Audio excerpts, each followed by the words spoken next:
Government exams కోసం తక్కువ ఖర్చులోనే maths, aptitude, reasoning వంటి కోర్సులు నేర్చుకోవడానికి ఇప్పుడే కాల్ చేయండి.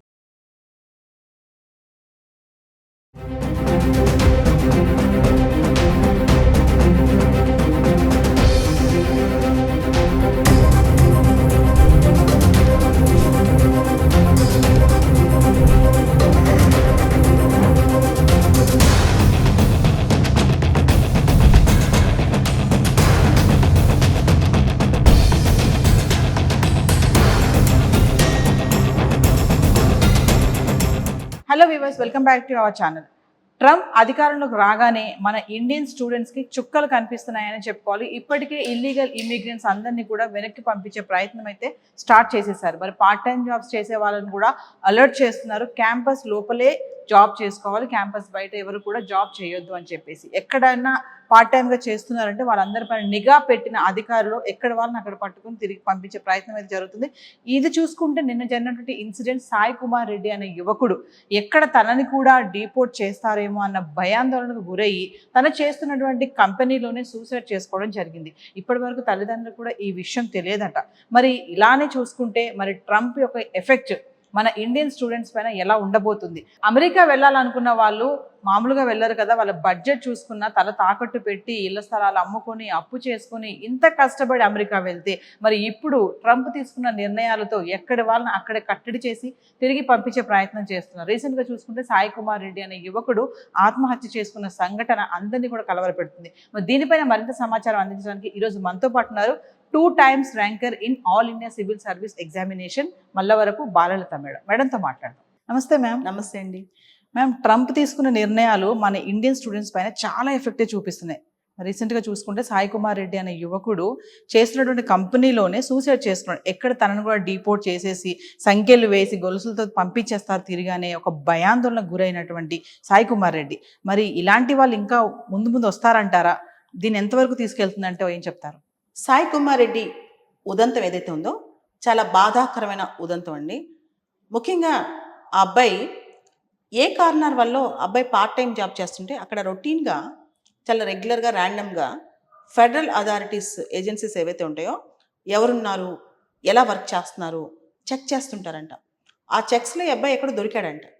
ఇది కూడా మీడియా కథనమే. అబ్బాయి గురించి పూర్తి స్థాయిలో ఇంకా ఏం డీటెయిల్స్ బయటకు రాలా. దానికి కారణం అబ్బాయి ఫోన్ లాక్లో ఉంది. అండ్ అబ్బాయి పేరెంట్స్ కూడా మీడియా ద్వారా ఇన్ఫర్మేషన్ వచ్చిందంట, ఇలా సాయి కుమార్ రెడ్డి అనే అబ్బాయి చనిపోయారని. అబ్బాయి చదువుకోవడానికి వెళ్ళి పార్ట్ టైం జాబ్ చేస్తూ పాపం అక్కడే సూసైడ్ చేసుకుని చనిపోయాడంట. ఎంత బాధాకరం. ముఖ్యంగా మన తెలుగు రాష్ట్రాల్లో విద్యార్థులు అక్కడ ఉండి ఎన్ని కష్టాలు పడుతున్నారో చాలామంది స్టూడెంట్స్ ఉన్నారు, ఫ్రెండ్స్ పిల్లలు ఉన్నారు, చాలామంది ఉన్నారండి. ముఖ్యంగా ఇక్కడ చూస్తే కనుక ఒక పెద్ద షాక్ ఏంటంటే డొనాల్డ్ ట్రంప్ వచ్చిన తర్వాతే ఈ స్ట్రెస్ కానీ ప్రెషర్ కానీ పిల్లల మీద చాలా పెరిగిపోయిందనమాట. పిల్లలు చాలామంది ఇక్కడ పెద్దవాళ్ళకి చెప్పట్లేదు. ఎవరైతే అమెరికాకి వెళ్ళి విద్యను అభ్యసిస్తున్నారో వాళ్ళు పెద్దవాళ్ళకి అసలు ఏం జరుగుతుందో చెప్పట్లేదు. ఉద్యోగాలు అక్కడ ఆన్ క్యాంపస్ ఏదైతే ఉద్యోగాలు ఉన్నాయో అవి వారానికి 20 గంటలు మాత్రమే అలౌడ్. ఇంతకుముందు వీళ్ళు ఏం చేసేవాళ్ళు అంటే తెలియకుండా బయటకు వెళ్ళి క్యాంపస్ బయటకు వెళ్ళి ఉద్యోగాలు చేసేవాళ్ళు. చేసి సంపాదించుకుని ఇక్కడ కొంత ఫీజు బ్యాంక్ లోన్లో తీసుకుని అక్కడ కొంత ఫీజు కట్టుకుని సంపాదించుకుని అక్కడ రెగ్యులర్గా వాళ్ళు మెయింటెనెన్స్కి మనీ సంపాదించుకుని బతికేవాళ్ళు. ఇప్పుడు అమెరికాలో ఓవరాల్గా టెక్ సెక్టర్లు కానీ బయట సెక్టర్స్ కానీ ఆర్థిక పరిస్థితులు అంత గొప్పగా లేవన్నమాట. అక్కడ అమెరికన్స్కి ఉద్యోగాలు లేవు. ఆ టైంలో వీళ్ళకి పార్ట్ టైం జాబ్స్ మీద చాలా స్ట్రిక్ట్గా చెక్ చేస్తున్నారనమాట. నాకు తెలిసి ఈ అబ్బాయి విషయంలో కూడా ఆ పాస్పోర్ట్ కాన్ఫిస్కేట్ అయింది కదా, పాస్పోర్ట్ ఇంపౌండ్ చేసినప్పుడు భయపడినట్టున్నాడు. బాగా భయపడిపోయి స్ట్రెస్ గురైపోయి ఒకవేళ నన్ను కూడా ఇప్పుడు ఎలా అయితే సంఖ్యలు వేసి కాళ్ళకి చేతులకి ఇల్లీగల్ ఇమిగ్రెంట్ అని చెప్పి అక్రమ వలసదారుడు అని చెప్పి అమెరికా నుంచి మిలిటరీ ఎయిర్ క్రాఫ్ట్ ఎక్కించి బయటికి పంపించేస్తారని భయంతో పరువుతోనో సిగ్గుతోనో ఏదో జరుగుండొచ్చు. అబ్బాయి ఆత్మహత్యకు పాల్పడ్డాడు. ఈ అబ్బాయి ఒక్కడే కాదండి, నాకు తెలిసిన వాళ్ళు చాలామంది అమెరికాలో ఉద్యోగాలు లేక వాళ్ళ పేరెంట్స్ కూడా చెప్పట్లేదు. ఎవరన్నా వెల్ ఆఫ్ తెలుగు కుటుంబాలు ఉంటాయి కదా, అంటే 10 ఏళ్ళు 15 ఏళ్ళ క్రితం వెళ్ళిపోయిన కుటుంబాలు, వాళ్ళ ఇళ్ళలోకి వెళ్ళి మాకేమైనా పని పెట్టరా, పని ఇచ్చి కొంచెం అన్నం పెట్టరా, మేము పని చేసి పెడతాం నాకు అన్నం పెట్టండి, అట్లాంటి సిచ్యువేషన్స్ కూడా చాలా జరుగుతున్నాయి. అయితే ఇప్పుడు నాకు వచ్చిన ఇన్ఫర్మేషన్ ఏంటంటే కొత్తగా వచ్చే పిల్లలు తొందరపడి అంటే బాగా రిచ్ క్లాస్ అమ్మ నాన్న పూర్తిగా ఫండింగ్ ఇచ్చి డబ్బులు ఇచ్చి కంప్లీట్ ఫీజు కట్టి జాబ్స్ కూడా ఆల్మోస్ట్ ఒకవేళ జాబ్ రాకపోయినా అమ్మ నాన్న ఇక్కడి నుంచి డబ్బులు పంపించగలరు అనుకున్నా, లేదా ఇంకొక అంశం ఏంటంటే అక్కడ పెద్ద పెద్ద స్కాలర్షిప్స్ ఇవి వచ్చినా అలా వెళ్ళొచ్చు. కానీ వెళ్ళిపోయి అమెరికాలో ఇమీడియట్గా బాగా సంపాదించేస్తాము, అమెరికాలో సంపాదించి ఇక్కడ బ్యాంక్ లోన్లు కట్టేసుకుంటాము, ఇలాంటి ఆలోచనలో వెళ్ళటం చాలా చాలా కష్టం అండి. ఇంకోటి ఏంటంటే అమెరికాలో టాప్ నాచ్ యూనివర్సిటీస్ ఉన్నాయి. హార్వర్డ్ కానీ, కొలంబియా యూనివర్సిటీ కానీ, ఎంఐటి కానీ, ఇలా పెద్ద పెద్ద యూనివర్సిటీస్ ఉన్నాయి. ఇక్కడైతే ఫీజులు కోట్ల రూపాయలు. సీట్ రావటం కాదు, ఫీజు అనేది కోట్ల రూపాయలు ఉంటుంది. చిన్న చిన్న యూనివర్సిటీస్ అయినా 50 లక్షలు 60 లక్షలు ఒక 4 సెమిస్టర్స్ చదవాలంటే. ఇదంతా కట్టాలంటే ఇక్కడ బ్యాంక్ లోన్ తీసుకుని మధ్యతరగతి కళ డాలర్స్ సంపాదించుకుందాం అని చెప్పి. మీకు కూడా తెలిసే ఉంటుంది, $1 ఇప్పుడు కొనాలంటే రూపాయి విలువ బాగా పడిపోయింది. $80 పైన పెట్టాలన్నమాట. అంటే ఇంత ఖర్చు పెట్టి, ఇప్పుడు ఇంతకుముందు 15 లక్షల రూపాయలు ఇక్కడ కడితే ఇప్పుడు 20 లక్షల రూపాయలు కట్టాలి. గత 10 నెలల్లోనే డాలర్ వాల్యూ పెరిగిపోయింది రూపాయితో కంపేర్ చేస్తే. సో అది చూస్తే కనుక పేరెంట్స్ కూడా తలకు మించిన భారం. పిల్లలు అక్కడికి వెళ్ళి ఉద్యోగాలు దొరక్క, పేరెంట్స్ని అడగలేక, వాళ్ళ అప్పులు చూసి వడ్డీలు కట్టలేక, వాళ్ళకి అక్కడ యూనివర్సిటీ ఫీజులు కట్టలేక, అలానే రూల్స్ స్ట్రిక్ట్గా ఉండి, డొనాల్డ్ ట్రంప్ అనే భయం. ట్రంప్ వచ్చి రాగానే కంటిన్యూస్గా ఎగ్జిక్యూటివ్ ఆర్డర్ సైన్ చేస్తున్నాడు. ముఖ్యంగా ఇల్లీగల్ ఇమిగ్రెంట్స్ మీద ఉక్కు పాదం పెడుతున్నాడు. అక్రమంగా ఎవరైతే వలసలతో వస్తారో వాళ్ళపైన ఉక్కు పాదంతో తొక్కేస్తున్నాడు అనమాట. ఇదంతా చూసిన తర్వాత, ఈ కథనాలు వెళ్ళిన తర్వాత అందరూ భయపడుతున్నారు. రీసెంట్గా అమృత్సర్కి అమెరికా నుంచి మన ఇండియన్స్ ఎవరైతే డాక్యుమెంట్ లేకుండా, ప్రాపర్ డాక్యుమెంట్స్ లేకుండా వెళ్ళిన వాళ్ళు ఉంటారో వాళ్ళని అమృత్సర్ ఎయిర్పోర్ట్కి పంపించేశారు. అమెరికా మిలిటరీ ఎయిర్ క్రాఫ్ట్ ఎక్కించి, యుద్ధ విమానం ఎక్కించి అనమాట. C-17 అని వాళ్ళ మిలిటరీ ఎయిర్ క్రాఫ్ట్. అంటే సివిలియన్ ఎయిర్ క్రాఫ్ట్ కాకుండా మిలిటరీ ఎయిర్ క్రాఫ్ట్ ఎక్కించి కాళ్ళు చేతులు ఫుల్గా చైన్స్ వేసేసి, బాత్రూమ్కి వెళ్లకుండా, వాటర్ తాగకుండా, వాళ్ళ సీట్ మీద నుంచి ఇంచు కూడా కదలకుండా భయభ్రాంతులతో ఒక రకమైన భయానక సిచ్యువేషన్లో భారతదేశం తీసుకొచ్చి వదిలేరనమాట. ఇదంతా తెలిస్తే ఇంత తప్పేం చేసాం, ఇంత క్రిమినాలిటీ ఏం చేయాల, ఎందుకు వెళ్తారండి ఒక దేశం వదిలి ఇంకో దేశానికి? అసలు డంకీ రూట్స్ అని అంటారు అనమాట. డంకీ రూట్స్ అంటే డంకీ రూట్స్ కానీ డాంకీ రూట్స్ కానీ. ముందుగా ఒక చిన్న దేశం వెళ్తారు, లాటిన్ అమెరికా దేశాల్లో మెక్సికో, గ్యూటామెలా, వెనిజులా, ఇలా కొన్ని దేశాలు వెళ్తారు. వెళ్ళి అక్కడి నుంచి అమెరికాకి బార్డర్ క్రాస్ చేస్తారు. అసలు ఎవరైనా ఎందుకు వెళ్తారు చెప్పండి? మన దేశస్తులైనా ఇతర దేశస్తులైనా కొంచెం అమెరికాకి వెళ్తే ఉద్యోగాలు వస్తాయి, అమెరికాకి వెళ్తే మంచి లైఫ్ స్టాండర్డ్ వస్తుంది, మనం బాగా బతకొచ్చు, మనమైనా పిల్లల్ని జీవితాంతం ఎందుకు పంపిస్తారు? ఎవరికైనా హ్యూమన్ లైఫ్ ఒకటే కదా. ఇప్పుడు ఈ సాయి కుమార్ రెడ్డి చూసుకోండి, ఎందుకు వెళ్ళి ఉంటాడు పాపం, చదువుకుని అక్కడ బెటర్గా సెటిల్ అవుదామని వెళ్తాడు. అంతకుమించి అమెరికాని దోచేయాలని ఆలోచన ఉండదు కదా.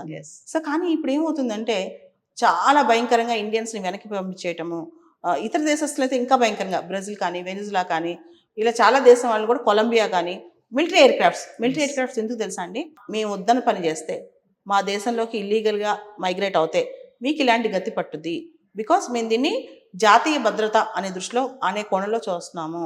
మీ పరిస్థితి ఇలానే ఉంటుందని అందరికి ఒక లెసన్, గుణపాఠం చెప్పడం అనమాట.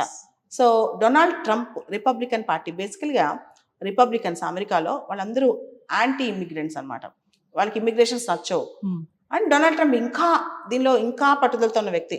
ఆయన ఎలక్షన్ ప్రామిస్ కూడా ఇదే అనమాట, ఇమిగ్రేషన్స్ వద్దు, ఇమిగ్రెంట్స్ అందరూ వెళ్ళిపోవాలి, ముఖ్యంగా ఇల్లీగల్ ఇమిగ్రెంట్స్. ఎవరైతే డాక్యుమెంట్తో హై స్కిల్ ఇమిగ్రెంట్స్ ఉంటారో, ఎందుకంటే అమెరికా అనేది బేసికల్గా ఇమిగ్రెంట్ బేస్డ్ ఎకానమీ, బాగా skilled work force, skilled talented professionals ఉంటారో వాళ్ళని వండిస్తారు. పంపించేయటం అంటే అందరిని పంపించేయమని కాదు, ప్రాపర్ డాక్యుమెంట్స్తో వాళ్ళకి అవసరమైన ఉద్యోగస్తులు ఉంచుకుంటారు. ఎవరైతే వాళ్ళకి బరువు అనుకుంటారో, ఎవరైతే అమెరికాలో ఖర్చు అవుతుంది వాళ్ళకి అనుకుంటారో, ఎవరైతే అమెరికాలో దొంగతనంగా ఉన్నారనుకుంటారో దాని మీద పడ్డాడు డొనాల్డ్ ట్రంప్. ఇంకోటి కూడా మీరు గమనించే ఉంటారు, బర్త్ రైట్ సిటిజన్షిప్ కూడా అమెరికాలో తీసేస్తానికి చాలా రెడీ అయిపోయింది. ఆల్మోస్ట్ చాలా స్టేట్స్ దాన్ని ఒప్పుకున్నాయి కూడా. అంటే అమెరికాలో పుట్టినంత మాత్రాన మీరు అమెరికన్ సిటిజన్స్ కాబోరు ఇక మీదట. కేవలం అమెరికాలో పుడితేనే మీరు అమెరికాలో పౌరులు అవ్వరు. మీకు అమెరికాలో పుట్టడంతో పాటు అక్కడ జ్యూరిస్ప్రుడెన్స్ కింద, అంటే అక్కడ లీగల్ పర్సన్ అయి ఉండాలి మీరు, అక్కడ లాలో మీరు చట్టబద్ధత కలిగి ఉండాలి. ఏదైతే 1868లో తీసుకొచ్చారో 14th అమెండ్మెంట్ వాళ్ళ రాజ్యాంగానికి, అది బర్త్ రైట్ సిటిజన్షిప్ చెప్తుంది. కానీ బర్త్ రైట్ అంటే పుట్టంగానే మీరు తప్పుగానే ఎంచుకున్నారు, కేవలం పుడితేనే కాదు. అంటే ఎవడొచ్చేవాడు అమెరికాలో వచ్చి పిల్లల్ని కనిస్తే వాళ్ళ సిటిజన్షిప్ వచ్చేస్తా అని చెప్పి ట్రంప్ క్వశ్చన్ చేస్తున్నారు అనమాట. దాన్ని కూడా ఎత్తేసే దిశలోనే అమెరికా నడుస్తుంది. ఇదంతా కూడా ఒక, అంటే కంప్లీట్గా America is for Americans, save America, make America great again, ఇట్లా చాలా మంచి ప్రీ ప్లాన్డ్గా ట్రంప్ తను వచ్చిందే ఇలాంటి ఎగ్జిక్యూటివ్ ఆర్డర్ సైన్ చేయడానికి అన్నట్టు అసలు ఎక్స్ట్రీమ్గా చేస్తున్నాడు, చాలా విపరీత ధోరణిలోకి వెళ్తున్నాడు అనమాట. ఆ దిశగానే తెలుగు విద్యార్థులు ఇబ్బంది పడుతున్నారు. మీకు తెలిసే ఉంటుంది, తెలుగు విద్యార్థులు దాదాపు అమెరికాకి వెళ్ళి చదువుకునే ఇండియన్స్లో సగం మందికి పైగా, లాస్ట్ ఇయర్ 3,30,000 మంది ఇండియన్స్ అమెరికాలో చదువుకుంటుంటే F1 స్టూడెంట్ వీసా మీద దానిలో 56% మంది తెలుగు వాళ్ళే. ఎస్ మన తెలుగు వాళ్ళ కళ ఏంటంటే తెలుసా, అమెరికాకి వెళ్ళాలి, డాలర్లు సంపాదించాలి, అమ్మ నాన్న బాగా చూసుకోవాలి, అక్కడి నుంచి డబ్బులు పంపించి ఇక్కడ ఇల్లు కట్టాలి, అలాంటి కళలు ఉండటంలో తప్పులేదు. కానీ ఇది మాత్రం చాలా బ్యాడ్ పీరియడ్ నడుస్తుంది అమెరికాలో. ఈ పీరియడ్ ఇప్పుడల్లా ఎండ్ కాదని కూడా అనిపిస్తుంది. అంటే ఇదంతా కూడా డాలర్ డ్రీమ్స్ అంటారా మేడం? ఖచ్చితంగా ఇది అంటే ఎక్స్చేంజ్ వాల్యూలో చూస్తే మనం $1 అమెరికా నుంచి మనం రెమిటెన్స్ పంపిస్తే $87 అవుతాయి. $100 పంపిస్తే $7,800 అవుతాయి. కేవలం $100 పంపిస్తే. సో ఎవరికైనా పిల్లలు కదా, మేము బీటెక్ చదువుకున్నాం, అమెరికాకి వెళ్ళి డాలర్ సంపాదించి ఇక్కడ ఇల్లు కట్టుకుంటాం, పొలాలు కొనుక్కుంటాం, అక్కడ బెటర్ లైఫ్ స్టైల్లో ఉంటాం ఉంటుంది కదండి. పేరెంట్స్ కూడా పిల్లల మీద చాలా ఆశ పెట్టుకుంటారు. ఒకప్పుడు 10 ఏళ్ల క్రితం వరకు అంటే 1990s నుంచి లాస్ట్ 2 years బ్యాక్ వరకు కూడా, కరోనా ముందు వరకు కూడా ఈ డ్రీమ్స్ బాగుండేవి, చాలా సంపాదన కూడా అమెరికాలో దొరికేది. కానీ ఇప్పుడు మాత్రం అమెరికా కొత్తగా వెళ్ళే వాళ్ళకి మాత్రం అంత సేఫ్ ప్లేస్ కాదు. ముఖ్యంగా ఇప్పుడు వెళ్ళి నేను అక్కడ లైఫ్ బిగించేద్దాం, ఇంట్లో వెనకాల ఇక్కడ నాకు బ్యాక్గ్రౌండ్ ఏమీ లేదు, ఇప్పుడు అమెరికాలో సంపద సృష్టిద్దాం, ముఖ్యంగా ఈ విధంగా ప్రొఫెషనల్ కోర్సెస్లో. తర్వాత బిజినెస్ ఆంటర్ప్రినర్షిప్ వాళ్ళని బాగానే అలో చేస్తారు. ఇప్పుడు చదివేసి అక్కడ కోట్లు ఇమ్మీడియట్గా సంపాదించాలి, చదువుతూనే ఉద్యోగం చేయాలి అనుకుంటే కష్టం. ఎస్ ఈ డిపోర్టెడ్ అంటున్నారు కదా మేడం. డిపోర్టేషన్ అంటే ఎప్పుడైనా సరే ఒక దేశం నుంచి ఇంకో దేశానికి వలస వెళ్ళినప్పుడు ఆ దేశంలో వీళ్ళు ఏమైనా తప్పు చేసినా, అక్రమమైన కాగితాలు తీసుకుని అంటే డాక్యుమెంట్స్ లేకుండా వెళ్ళినా, లేదా ఆ దేశ చట్టాల పరిధిలోకి వీళ్ళు ఏదైనా భయంకరమైన నేరాలు చేసి, లేదా వీళ్ళు రెఫ్యూజీస్ శరణార్థులుగా వెళ్ళినా, వీళ్ళ కదలికల వల్ల అక్కడ నష్టం జరుగుతుంటే వీళ్ళని వెనక్కి పంపించే ప్రక్రియ deportation. Thank you. Thank you అండి.